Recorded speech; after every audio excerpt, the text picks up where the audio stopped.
You're watching Checkpoint. Thank you for staying with us. Caleb Kositani, Member of Parliament, Soy, and Deputy Secretary General of the Jubilee Party, now joining us. Thank you for speaking to us here on a Checkpoint. The spotlight once again on Deputy President William Ruto over the chaos in Murang'a. What do you say about that, Honorable Kositani?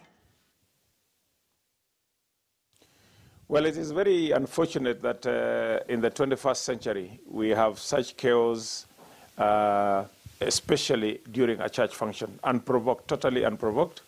It was planned by people who just wanted to disrupt the church function. It was not even the deputy president's function. He was just an attendee under the invitation of the bishops of the IEPCA church. So it was basically a church function.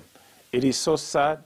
It is unbelievable, you can't even stomach it, that our police decided that they were going to tear gas worshippers and bishops and men of the cloth inside the church, because there was absolutely no reason for the police to go into the church. There was no chaos inside the church.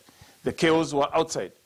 But the police came in, they had clear instructions from their actions, they had clear instructions, the function must not go on. Because a police officer is in the OCS or so.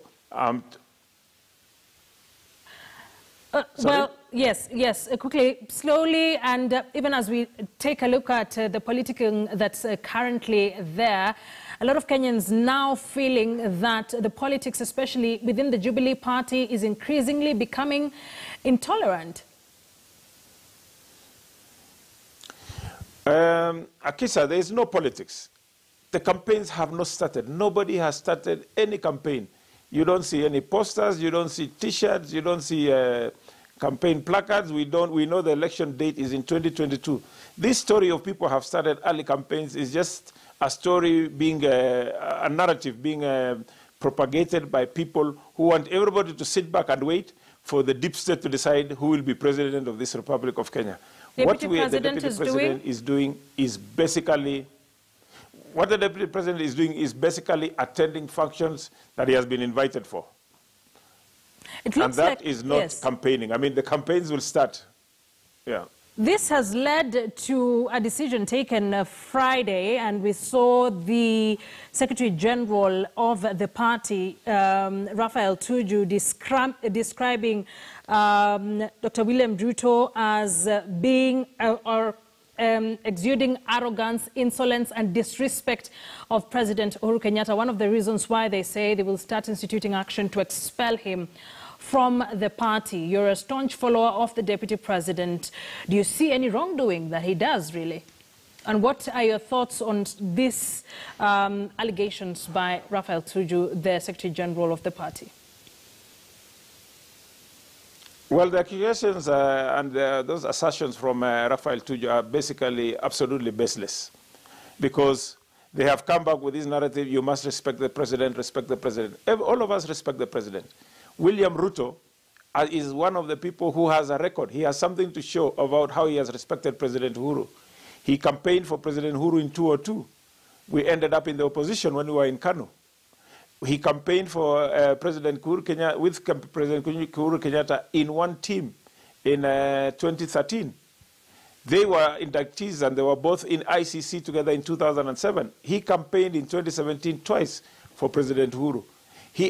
William Ruto shelved his political ambition in 2013 to accept to be running mate of Uhuru after all the others who were approached had given the proposal that Uhuru becomes their running mate. And they ended up without any seats, and William Ruto and Uhuru got the victory and the favor of God and the people of Kenya. So William Ruto does respect his boss. Wherever he has gone, he has always said, my boss is Uhuru Kenyatta, and I don't think those people who are trying to create a wedge between the president and the deputy should look for another alternative, but not to say that the deputy president is disrespecting the president. Do you see the deputy president being removed as the deputy party leader of Jubilee? And how then does he continue being the deputy president after that? That statement by Tuju is actually laughable, because I don't know whether Tuju read Article 33C of the Jubilee Constitution, which says the president shall be the deputy the party leader. And the deputy president shall be the deputy president. That the word shall has a serious meaning. There's no substitution for it. So we voted for President Uhuru Kenyatta. His deputy is William Ruto. That is how it is going to stay. If they feel that they are fed up with Ruto, then the best thing to do is call for elections. First, let us have party primary elections, and then we can take it from there, and we'll see then what the people, the membership of Jubilee, if they still respect the membership of Jubilee and they know the meaning of the word respect, let them call party grassroots elections. Then we elect new officials, because I am a member of the NEC. I am a senior member of the Jubilee Party. But I have not gone through an election. I have not gone through a process of being owned by the position I hold, being owned by the people. And our term, Akisa, has expired. It expired sometime before March. We were supposed to have held elections. We asked for a short extension. Then, by bad luck, we got the corona pandemic coming in. Now that the pandemic has eased, it seems to be under control. We are flattening the curve. The best way forward for Jubilee is to cure all this mess, all this suspicion, all this falsehood and false narrative, is to call for party elections. Call for party elections. Thank you for speaking to us. Not too much time on our hands, but thank you for joining us tonight. Caleb Kositani is the Deputy Secretary General of Jubilee, saying that in fact, has expired, and as well as a Member of Parliament for Soy. Let's now speak to Ngunjiri Wambogo, Nyeri Town Member of Parliament. A lot has been said about the chaos today. In fact, the Kieleweke team is being blamed for instigating or sanctioning the violence witnessed today. Did they do that?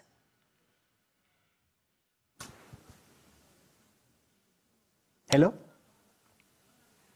Ngunjiri, can you hear me? Now I can hear you. Yes, perfect. The Kieleweke team of Jubilee is being accused of sanctioning the violence in Muranga today that saw 2 people unnecessarily die in political chaos. Can you confirm that? That's completely untrue. In fact, the information we have just a few minutes ago is that the IG has ordered for Dindi Nyoro and Alice Wahome to be tracked and arrested. And those are 2 MPs who are certainly not members of what is called the Kieleweke team. These are members, these are associates and allies of the Deputy President. We suspect that a lot of what was happening today was I don't know what they were trying to achieve. And it's very unfortunate that we have members of parliament who would actually instigate violence in their own county. I don't know what it is and what purpose that was supposed to achieve at all. The MP Soy you've just spoken to says that if Jubilee is fed up with the Deputy President, they should call for elections. In fact, terming the statement by Raphael Tuju as laughable. What do you say to that? I think the statement that the Secretary General of Jubilee made was very clear. He said that what the party is not going to accommodate is William Ruto trying to use the party headquarters as his campaign headquarters for 2022. It's important for us to understand something.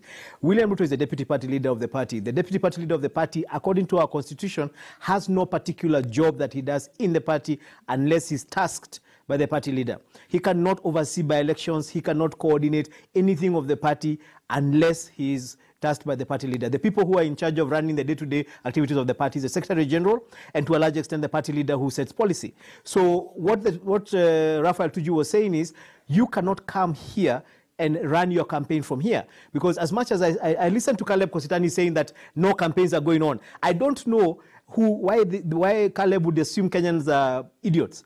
We saw people standing in Kenol and asking and talking about how 2022 the vote is going to be Ruto's. William Ruto himself talked about the way after the president is done, he's the one who's taking over. I don't know what they call that. In where I come from, we call that campaigns, because campaigns is not just about T-shirts and capes and putting up posters. Okay. Campaigns is about asking for votes for an election that is not due. So why can't the Jubilee Party just split so that Team Kieleweke goes its way and Tanga Tanga goes its way? It's increasingly becoming an ugly scene and an unhappy marriage. Anyone can see that. I don't think the party is going to split. Those people who are not comfortable in the party are going to leave. And it's a right. Anybody has a right of leaving a place you're not comfortable. If the deputy president, if the people from Tangatanga are not comfortable, if they don't think they want to be led by the president and the party leader, if they don't want to follow his policies, if they don't, he asked the people not to do premature campaigns. They don't want to stop doing premature campaigns. He's actually, we've reached a point where they are even acknowledging that, yes, we have been relieved of our duties as chairman of committees in parliament so that we can go and do campaigns. If they want to do campaigns, and that is against the Jubilee position, they can actually go and set up Jubilee Asili. I saw them open Jubilee Asili recently. I don't know what happened to that. We don't have a problem. As Jubilee, the Jubilee that I am a member of, the Jubilee that took me to parliament, we are following the policy of the president. Right now, our agenda is to deliver the legacy of the president. We are not talking about 2022 campaigns at all. How can the president deliver a legacy when his own house is not in order? Let's first be very clear on something. Jubilee has over 170 members of parliament. What we are seeing is a rebellion by maybe, 20, 30 of them, led by the deputy party leader. We have at least 140 members of parliament who are focused on delivering the agenda of the president. We also have 8 million members of the party who are out there doing what they can do. We have young people being supported through TVET, over 400,000 of them. We have people who are benefiting from Kazim Taani, people who are getting loans from Women Enterprise Fund. The country is moving forward. The fact that a few people have decided that they're going to run theatrics of campaigns and politics at the wrong time doesn't mean that the party is divided, doesn't mean that the party is not working. This is just a small group of people who are everywhere all the time making noise. The country is running. I don't think you've seen anything stop. We have just managed to transition through COVID, which is a global pandemic, and somehow we've actually managed to keep going through it, despite the fact that to date, the deputy president will not even follow the protocols that are given by MOH for wearing masks when he's in public spaces, avoiding being in public spaces. We see him holding rallies when we're not supposed to be holding political rallies. I mean, that is him. He's completely gone rogue, but the country has not stopped moving forward.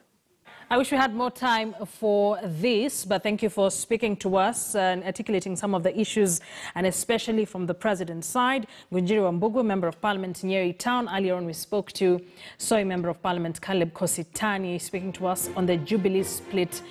And perhaps both of them reading from very different scripts. And the question then is, can they continue having two centers of power? Is it time for the ultimate divorce in the ruling party? Speak to us at KTN News KE, at Akisa Wandera. The hashtag to use is Checkpoint. Let's take a quick break. We'll be back with sports news.